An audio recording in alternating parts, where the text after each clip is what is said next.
परमेश्वर के अनुग्रह से एक बार फिर से परमेश्वर ने हमको ये समय दिया है कि हम उसके वचन से सीखने जा रहे हैं, उसके वचन को जानने जा रहे हैं। और आज एक बार फिर से हम हनोक की पुस्तक के ऊपर अपना ध्यान केंद्रित करने जा रहे हैं। लेकिन आज भी हनोक की पुस्तक के इंट्रोडक्शन को ही मैं आपके सामने रखने जा रहा हूं।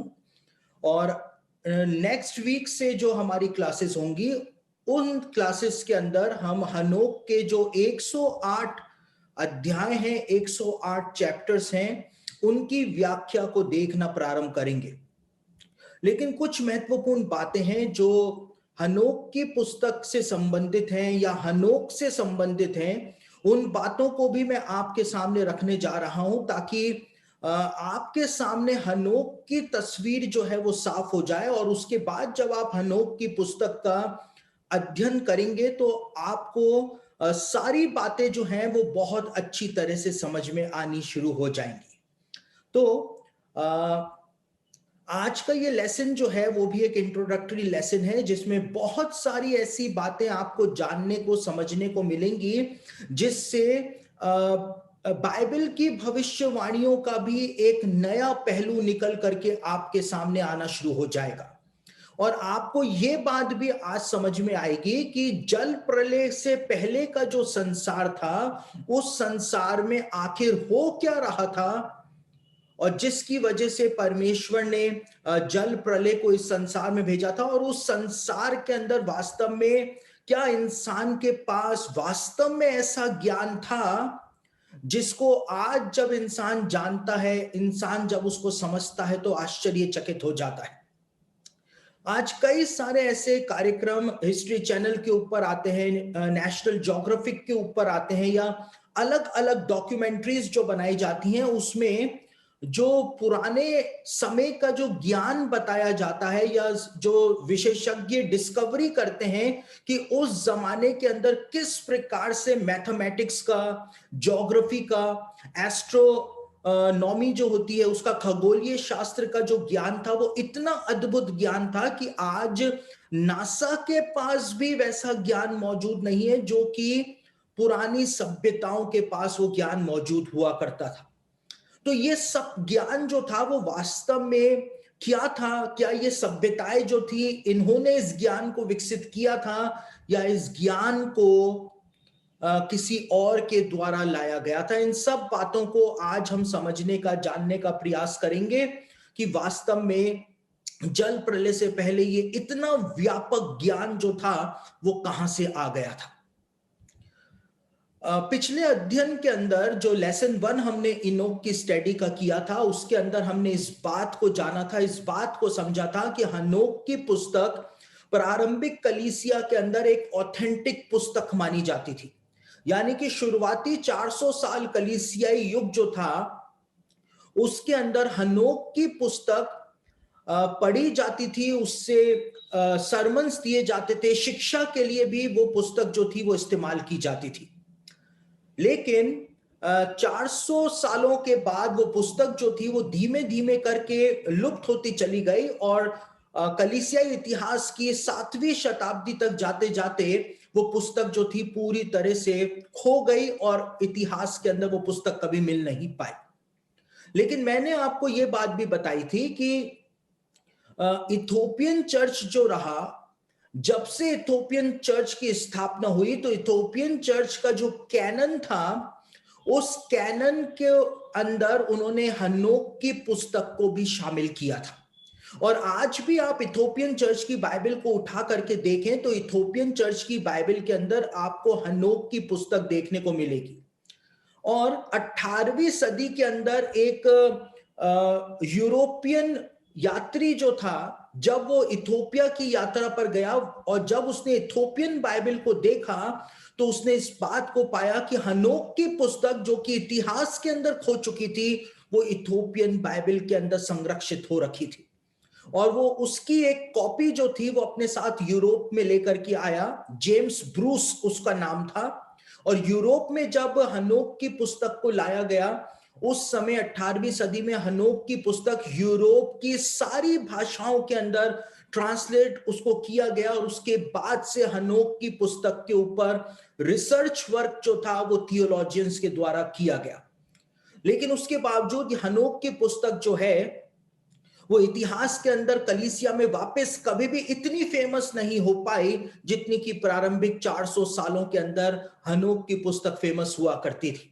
लेकिन आज 21वीं सदी के अंदर हनोक की पुस्तक वापस से फेमस होना कलीसिया में शुरू हो गई है, क्योंकि जो मिसिंग लिंक्स हैं, यानी कि बाइबल के अंदर जो खोई हुई कड़ियां पाई जाती हैं, वो खोई हुई कड़ियां हमको हनोक की पुस्तक के द्वारा जुड़ती हुई दिखाई देती हैं। दूसरी ओर एक यहूदी इतिहासकार हुआ करता था प्रथम शताब्दी में, जिसका नाम था जोसेफस। और जोसेफस के बारे में मैं पहले भी आपको बहुत बार बता चुका हूं। उसके लेखों को यहूदी रब्बी भी मान्यता देते हैं और उसके लेखों को बाइबल के स्कॉलर्स भी मान्यता देते हैं। इतना ऑथेंटिक उस यहूदी स्कॉलर को मानते हैं। और जोसेफस की जो इतिहास की पुस्तक है, जिसको आप यहां पर इस समय मेरे पास देख रहे हैं, इस इतिहास की पुस्तक में जोसेफस ने एक बहुत महत्वपूर्ण बात जो थी वो लिखी थी आदम से संबंधित। और जोसेफस जो था उसने इस बात को कहा था कि परमेश्वर ने आदम को एक भविष्यवाणी दी थी और परमेश्वर ने इस बात को कहा था कि पृथ्वी का अंत जो है वो 2 बार होगा। और परमेश्वर ने आदम को जो भविष्यवाणी दी थी उसके अनुसार परमेश्वर ने आदम को कहा था कि पृथ्वी का एक बार अंत जो होगा, विनाश जो होगा, वो पानी के द्वारा होगा, और पृथ्वी का दूसरी बार विनाश जो होगा वो आग के द्वारा होगा। यह भविष्यवाणी परमेश्वर ने आदम को प्रदान करी थी। साथ ही जोसेफस ने अपनी इतिहास की पुस्तक में इस बात को लिखा है, प्रथम शताब्दी का यह यहूदी इतिहासकार था, और इसने इस बात को लिखा है कि आदम और उसके बाद उसके जो वंशज थे, यानी कि शेत था, उसके बाद महलेल हुआ, एनोश हुआ, केनान हुआ, हनोक हुआ, इन सब को परमेश्वर ने ऐसा व्यापक खगोलीय ज्ञान दिया था, टेक्नोलॉजिकल ज्ञान परमेश्वर ने इनको प्रदान किया था जिसकी कोई सीमा ही नहीं थी, कोई सीमा ही नहीं थी। और इन सबको यह बात पता थी कि पाप पृथ्वी के ऊपर बढ़ता चला जा रहा है, और परमेश्वर ने आदम को यह भविष्यवाणी दे रखी है कि पृथ्वी का अंत जो है वो पहले जल के द्वारा होगा और उसके बाद आग के द्वारा होगा। और इसीलिए इनका ये इतना व्यापक ज्ञान कहीं नष्ट ना हो जाए, सबके सब लोग यदि खत्म हो जाएंगे पृथ्वी पर से, तो ये ज्ञान जो परमेश्वर ने इनको सौंपा है, एक ऐसा खगोलीय ज्ञान, साइंटिफिक ज्ञान, या आप यूं कह लीजिए टेक्नोलॉजिकल ज्ञान जो परमेश्वर ने इनको दिया है, मैथमेटिक्स का ज्ञान जो इनको दिया है, ये कहीं लुप्त ना हो जाए। इन्होंने एक काम किया था जो कि जोसेफस की पुस्तक के अंदर बताया गया है। और जोसेफस ने बताया है उस भविष्यवाणी को, या उस संदर्भ को हम एक बार पढ़ लेते हैं जो जोसेफस की पुस्तक में पाया जाता है। जोसेफस जो है उसने इस बात को कहा है कि वे किसी विचित्र प्रकार के ज्ञान के आविष्कारक थे। कौन लोग? आदम के जो वंशज थे, यानी कि शेत था, एनोश था, केनान था, महलेल था, हनोक था, मतुशले जो था, वो किसी विचित्र प्रकार के ज्ञान के आविष्कारक थे जो कि खगोलीय पिंडों और उनकी व्यवस्था से संबंधित था, और कि उनके यह आविष्कार किस अच्छी तरह जानने से पहले ही नष्ट ना हो जाएं, क्योंकि आदम की भविष्यवाणी के अनुसार जगत का विनाश एक बार आग की शक्ति से होगा और दूसरी बार पानी की हिंसा और मात्रा से। उन्होंने 2 खंबे बनाए, एक पत्थर का, एक ईंट का और दूसरा पत्थर का। उन पर उन्होंने अपनी खोजों को अंकित किया ताकि यदि ईंट का खंबा जल प्रलय से नष्ट हो जाए तो पत्थर का खंबा बचा रहे, और मानव जाति को वे खंबे जो हैं वो प्रदर्शित कर सके और उनको यह भी सूचित कर सके कि उनके द्वारा एक ईंट का खंबा भी बनाया गया था। अब इसके अवशेष आज के दिन तक सीरियाद देश में मौजूद हैं। सीरियाद देश यानी मिस्र देश को जल प्रलय से पहले सीरियाद देश के नाम से जाना जाता था।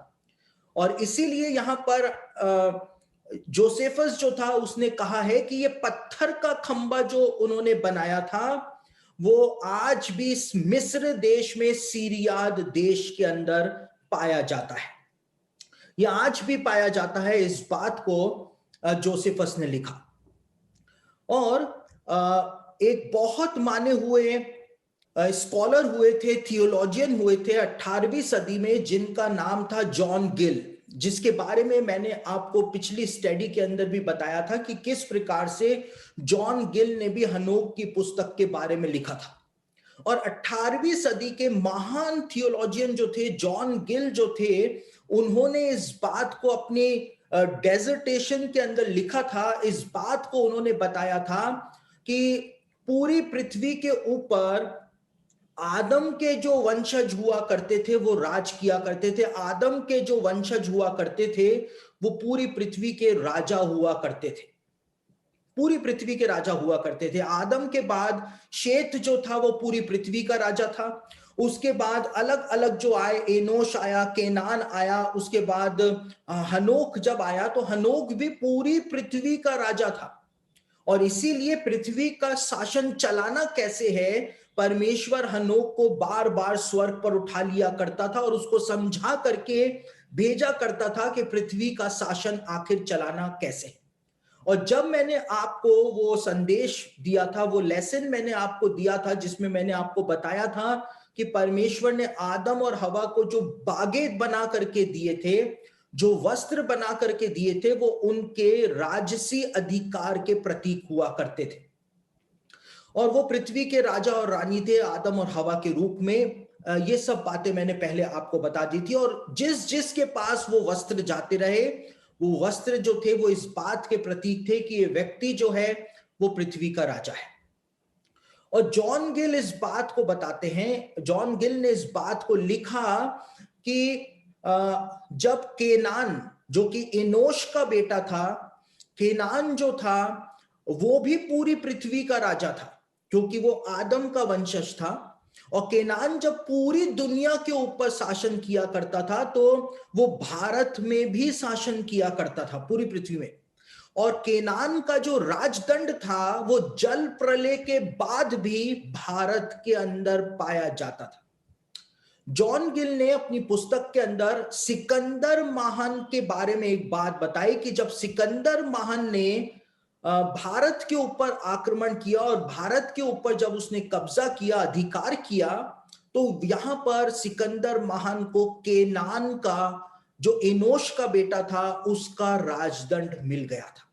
जॉन गिल ने क्या बताया है और ग्रीक इतिहास हमको क्या बताता है उसको भी हम एक बार देख लेते हैं। जॉन गिल ने लिखा है कि जब सिकंदर महान भारत के अंदर आया, उस समय सिकंदर महान ने अपने गुरु एरिस्टोटल को ये लेटर जो लिखा था, उस लेटर के अंदर उसने एरिस्टोटल यानी अरस्तु को लिखा था, जब मैं भारत में एक जगह पर आया, उसने कहा, यानी सिकंदर ने कहा, वहां के निवासियों ने मुझसे कहा कि उनके पास एक प्राचीन राजा का राजदंड है जो सारी दुनिया पर राज्य किया करता था, जिसका नाम केनान था, जो एनोश का पुत्र था, जिसने पहले ही से जान लिया था कि परमेश्वर पृथ्वी पर जल प्रलय लाने पर है। उसने अपनी भविष्यवाणी पत्थर की पटियाओं पर लिख दी थी और वे यहां हैं, और लिखाई हिब्रू लिखाई है। यानी कि सिकंदर महान जो था उसने इस बात को अरस्तु को लिखा था, एरिस्टोटल अपने गुरु को उसने इस बात को लिखा था कि मैं भारत में एक जगह पर आया और मैंने यहां पर जो यहाँ के निवासी हैं उन्होंने मुझको बताया कि एक प्राचीन राजा केनान का, जो कि एनोश का बेटा था, और एनोश जो था उसका लिंक शेत के साथ था और शेत का लिंक जो था वो आदम के साथ था, उसका राजदंड भारत के अंदर उस समय पाया जाता था।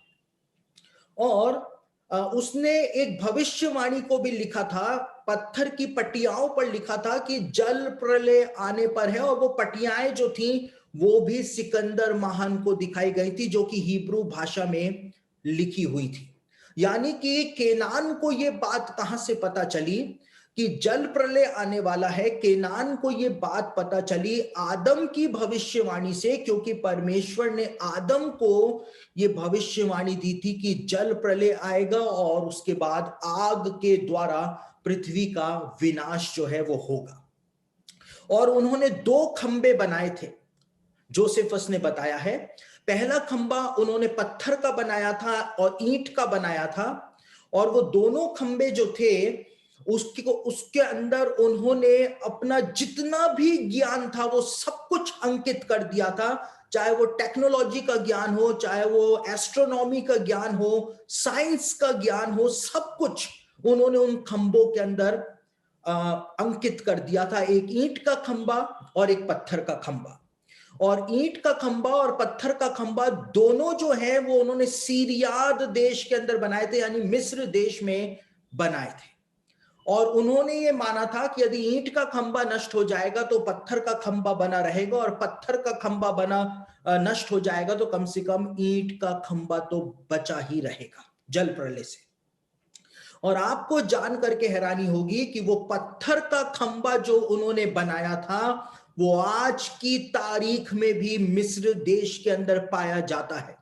और उस पत्थर के खंबे को प्राचीन जो लेखक थे, एंशिएंट राइटर्स जो थे, इतिहास के लेखक जो थे, वो उस पत्थर के खंबे को हनोक का खंबा कहा करते थे, क्योंकि जिस समय वो खंबा बनाया गया उस समय पूरी पृथ्वी का राजा जो था वो हनोक था। और हनोक के डायरेक्शन में और हनोक की आज्ञा से, क्योंकि राजा जब आज्ञा देता है तो लोगों को काम करना पड़ता है, उस समय उस पत्थर के खंबे को बनाया गया था। और उस पत्थर के खंबे को आज हमारे समय में पिरामिड के नाम से जाना जाता है।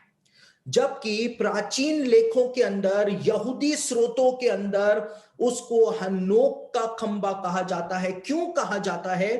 क्योंकि वो हन्नोक की आज्ञा के द्वारा बनाया गया था। अब ये पिरामिड जो शब्द है, ये पिरामिड जो शब्द है, यदि आप इसको संधि विच्छेद कर दें तो ये बन जाता है पायरामिड।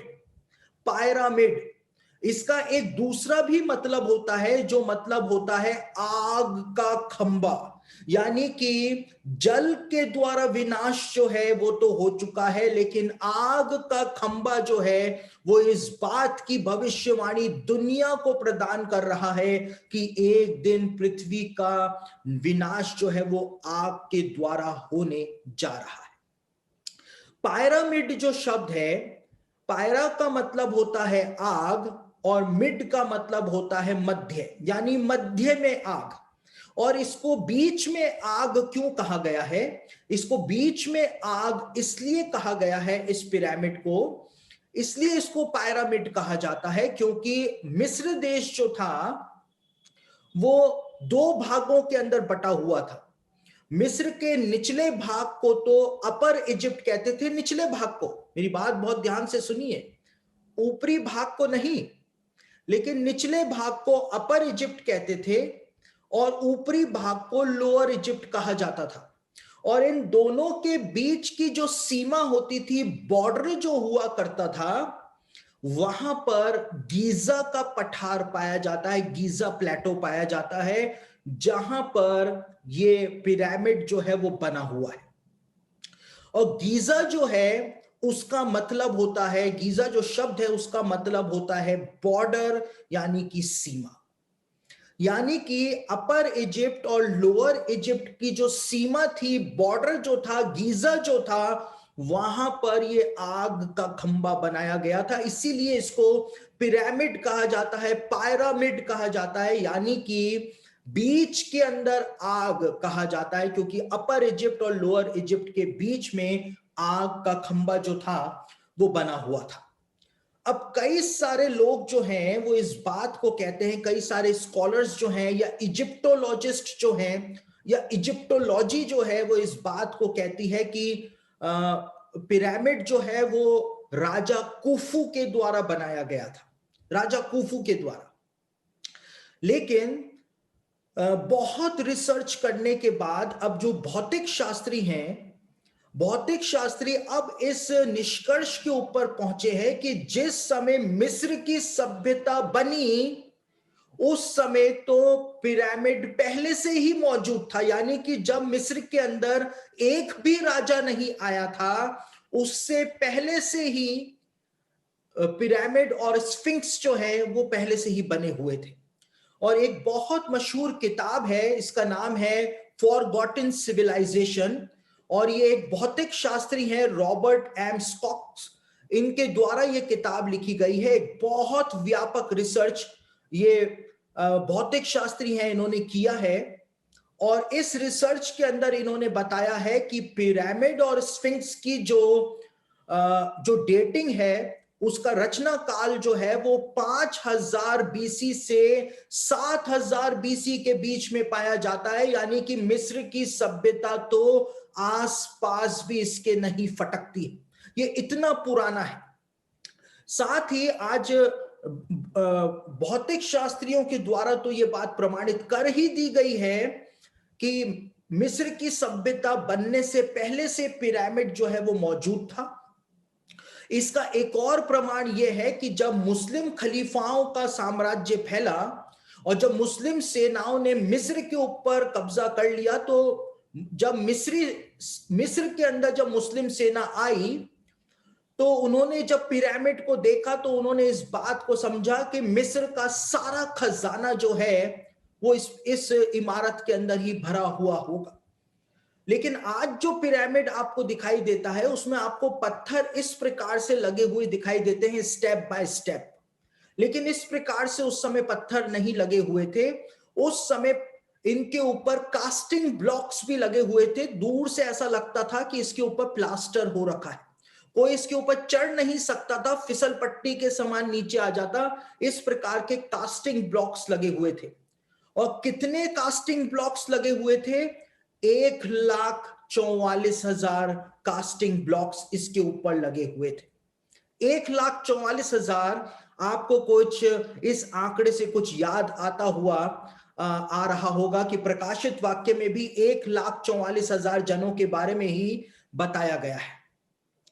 तो हनोक ने जो ये पिरामिड को बनवाया, इस खंबे को जो बनवाया, और जब मुस्लिम सेना इसके ऊपर कास्टिंग ब्लॉक्स लगे थे, अंदर जाने का कोई रास्ता ही नहीं था, और मुस्लिम खलीफा जो था उसने एक अनुमान से जैसे तैसे पिरामिड के बीच में उसको लगा कि यहां से रास्ता होगा, और उसने वहां से जब तुड़वाया तो वहां पर वास्तव में एक रास्ता जो था वो उनको मिल गया। और आज आपको पिरामिड के अंदर जो टूटा हुआ भाग बीच में दिखाई देता है, जहां से गेट जैसा आपको दिखाई देता है, वो अल ममून खलीफा जो था उसने उस रास्ते को वहां से कास्टिंग ब्लॉक्स को निकलवाया था, और इसी वजह से वहां पर रास्ता जो था वो उनको मिल गया था। और मुस्लिम लोग खुश हो गए कि अब अंदर उतरते के साथ ही उनको खजाना ही खजाना मिल जाएगा। लेकिन जैसे ही मुस्लिम सैनिक अंदर कूदे, अंदर उतरे रस्सियों के सहारे, तो वो पूरा नमक के अंदर भर गए, पूरे नमक में भर गए। ये इतिहास है जो मैं आपको बता रहा हूं, ये इतिहास है। और वो पूरे नमक में भर गए क्योंकि दीवारों के ऊपर नमक चिपका हुआ था, नीचे जो थी नमक की पूरी लेयर जमी हुई थी, जो इस बात को बताती थी कि एक समय ये पिरामिड जो था वो लंबे समय तक समुद्र के पानी में डूबा हुआ था। नील नदी का पानी यदि पिरामिड के अंदर भर जाता तो कभी भी नमक की परत जो है वो अंदर नहीं जमती नील नदी के पानी से।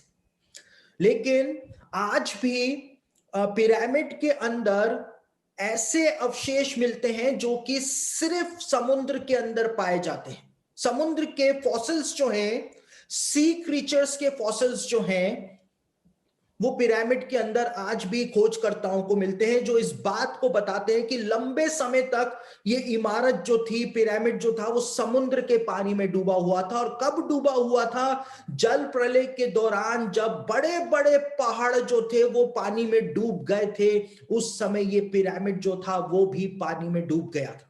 और इसीलिए ईंट का खंबा जो था वो तो नष्ट हो गया था, लेकिन ये पत्थर का खंबा जो था ये बचा रह गया था, पत्थर का खंबा बचा रह गया था। और उनको वहां पर कुछ भी नहीं मिला। जब वो खोजते खोजते खोजते खोजते आगे बढ़े तो एट लास्ट उनको एक दीवार मिली, और जब उन्होंने उस दीवार को तोड़ा तो वो किंग्स चैम्बर था, जिसको आज किंग्स चैम्बर के नाम से जाना जाता है। और वहां पर उनको एक सरकॉफिगस रखा हुआ मिला, एक पत्थर का ताबूत उनको उस खाली कमरे के अंदर रखा हुआ मिला। और जैसे ही उन्होंने सोचा कि अब तो इसी ताबूत के अंदर खजाना ही खजाना होगा, उन्होंने जैसे ही उस पत्थर के ताबूत को तोड़ करके उसकी लिड को हटाया, वैसे ही वो निराश हो गए, क्योंकि वो पत्थर का ताबूत जो था वो भी खाली पड़ा हुआ था। पिरामिड जो था वो पूरा खाली पड़ा हुआ था। पिरामिड में एक भी मम्मी आज तक नहीं मिली है। पिरामिड मम्मियों को छुपाने के लिए या दफनाने के लिए इस्तेमाल किया ही नहीं जाता था। क्यों किया नहीं जाता था? क्योंकि वो पूरा बंद था, उसके अंदर प्रवेश ही नहीं किया जा सकता था। किंग्स चैम्बर में खाली ताबूत का होना एक भविष्यवाणी थी जो कि हनोक के द्वारा बताई गई थी। अपने सारे ज्ञान को जो परमेश्वर ने उनको दिया था, उन्होंने पत्थर के और ईंट के खंबे के ऊपर अंकित कर दिया था। और यही वो पिरामिड है जिसको देख करके वैज्ञानिक आज भी हैरान हो जाते हैं। दुनिया की सबसे बड़ी कंस्ट्रक्शन कंपनी जो है, सबसे बड़ी कंस्ट्रक्शन कंपनी जो है, जब उससे पूछा गया कि क्या आप पिरामिड बना सकते हैं, तो उसने मना कर दिया। दुनिया की सारी कंस्ट्रक्शन कंपनीज से पूछा गया कि सारी कंस्ट्रक्शन कंपनीज क्या मिल करके एकजुट होकर के पिरामिड जैसी कोई इमारत बना सकते हैं, तो दुनिया की सारी कंस्ट्रक्शन कंपनीज मिल करके भी पिरामिड जैसी इमारत नहीं बना सकती, नहीं बना सकती। उनका जितना भी ज्ञान था उन्होंने अंकित कर दिया था। इसका इतना प्रिसाइज लोकेशन है, मैंने पहले भी आपको बताया था कि पृथ्वी की जो लॉन्गेस्ट लाइन ऑफ लॉन्जिट्यूड है और लॉन्गेस्ट लाइन ऑफ लैटिट्यूड जो है, उसके एग्जैक्ट पॉइंट के ऊपर गीजा का ये पिरामिड जो है वो बना हुआ है, एग्जैक्ट पॉइंट के ऊपर बना हुआ है। उसके बाद जो एस्ट्रोनॉमी है, यानी कि जो ओरायंस बेल्ट है, ये सब बातें जो हैं वो आपके लिए बहुत ज्यादा हाई फाई हो सकती हैं, इसलिए मैं बहुत सरल रूप में आपको बता रहा हूं कि ऊपर नक्षत्र मंडलों में जो एक सबसे महत्वपूर्ण नक्षत्र मंडल माना जाता है, जिसको ओरायन नक्षत्र मंडल कहते हैं, उसके बेल्ट के अंदर 3 तारे होते हैं। उसकी एग्जैक्ट सीध में ये तीनों के तीनों पिरामिड जो गीजा में पाए जाते हैं वो बने हुए हैं। और आप देखिए अंदर किंग्स चैम्बर पाया जाता है। किंग्स चैम्बर यानी राजा के चैम्बर में खाली ताबूत का पाया जाना एक भविष्यवाणी थी कि जब राजा आएगा तो वो उसकी कब्र जो है वो खाली हो जाएगी। यानी यीशु के पुनरुत्थान की भविष्यवाणी जो थी वो हनोक के द्वारा पहले से ही वहां पे बता दी गई थी, पहले से ही बता दी गई थी। 1,44,000 कास्टिंग ब्लॉक्स उसमें लगे हुए थे जो प्रकाशित वाक्य तक लेके जाते हैं। पिरामिड का जो कोने के सिरे का पत्थर है वो मिसिंग है, वो मिसिंग है। और इसके लिए इजिप्टोलॉजिस्ट मानते हैं कि जो राजमिस्त्री थे उन्होंने कोने के सिरे के पत्थर को तुच्छ जाना था। समझ रहे हैं बात को? इसीलिए कोने के सिरे का पत्थर जो है वो पिरामिड का मिसिंग है। और ये बात बाइबल में भी लिखी हुई है कि जिस पत्थर को राजमिस्त्रियों ने तुच्छ जाना, वही कोने के सिरे का पत्थर जो था वो हो गया। मेरी बुक जो है अंत के कगार पर, उस बुक के अंदर मैंने इस बात को बताया है कि हाल ही में जो रिसर्च पिरामिड में हुआ है, पिरामिड के जो माप है, पिरामिड का जो माप है, मेरी बात बहुत ध्यान से सुने, जिनको नींद आ रही है बेचारे वो भी सुने। पिरामिड का जो माप है, मेजरमेंट जो है, वो वास्तव में मेजरमेंट नहीं है। अभी हाल ही में जो खोजें हुई हैं, पिरामिड का जो माप है वो वास्तव में भविष्यवाणियों का टाइमलाइन जो है वो दे रखा है। कैसे दे रखा है? आप इस कोने से उस कोने तक जब नापेंगे तो आपको जो नाप मिलेगा, वो नाप जो है वो उतने सालों का टाइम पीरियड है, और जहां पे जाकर के वो कोना आता है वहां पर एक इंपॉर्टेंट इवेंट इतिहास के अंदर घटा हुआ होता है। और पूरे पिरामिड का जो मेजरमेंट है वो 2001 पर आकर के खत्म हो जाता है। मेरी बुक अंत के कगार पर जो है उसमें मैंने विस्तार से उन सब बातों को लिखा है, आप उसमें पढ़ सकते हैं।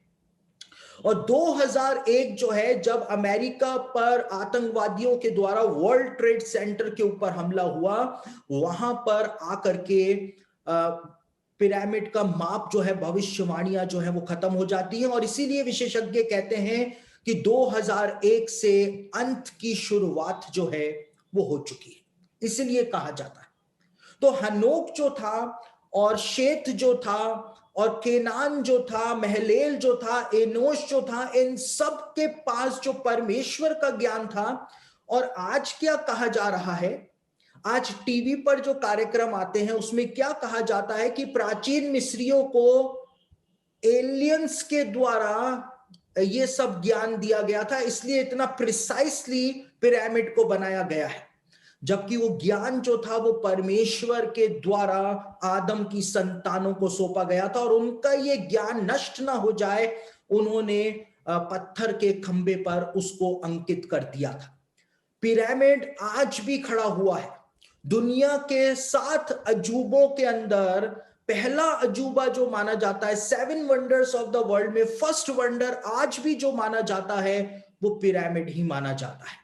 और ये पिरामिड यानी कि आग का खंबा जो है, वो इस बात की भविष्यवाणी दुनिया को आज भी दे रहा है कि जो बाबा आदम को भविष्यवाणी परमेश्वर ने दी थी कि आग के द्वारा भी विनाश होगा, वो भविष्यवाणी पूरी होगी। उसकी गवाही वो पत्थर का खंबा खड़ा होकर के आज भी प्रदान कर रहा है। उसको हनोक का खंबा प्राचीन समय से आज तक कहा जाता है, प्राचीन समय से कहा जाता है।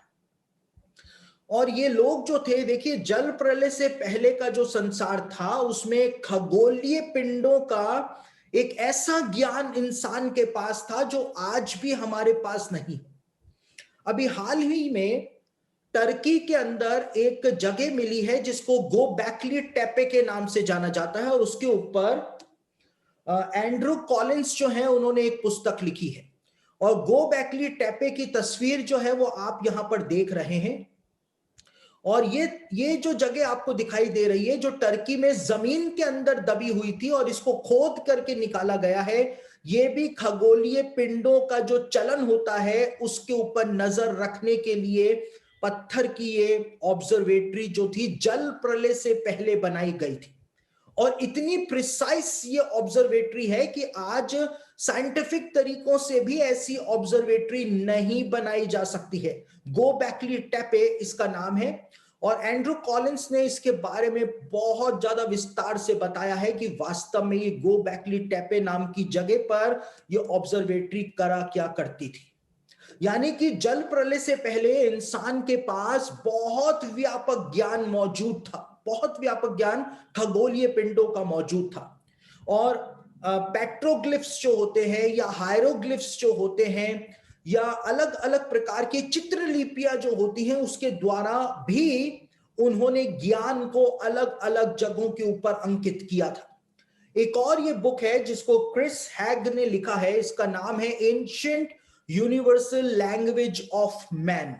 Ancient universal language of man, इस पुस्तक के अंदर क्रिस हैग ने इस बात को बताया है कि पेट्रोग्लिफ्स जो आज पाए जाते हैं या पिक्टोग्राफ जो आज पाए जाते हैं, हायरोग्लिफ्स जो आज पाए जाते हैं, अलग अलग जगहों पर जो पत्थरों के ऊपर जो चित्रलिपियां पाई जाती हैं, वो बताती हैं कि इंसान शुरू से ही ज्ञान को कहीं ना कहीं पत्थर के ऊपर अंकित करता हुआ आया है, कहीं ना कहीं अंकित करता हुआ आया है। तो आदम को यह भविष्यवाणी दी थी और हनोक ने उस भविष्यवाणी को पत्थर के खंबे के ऊपर अंकित कर दिया था, पूरी तरह से अंकित कर दिया था। दूसरी ओर जो यहूदी ग्रंथ हैं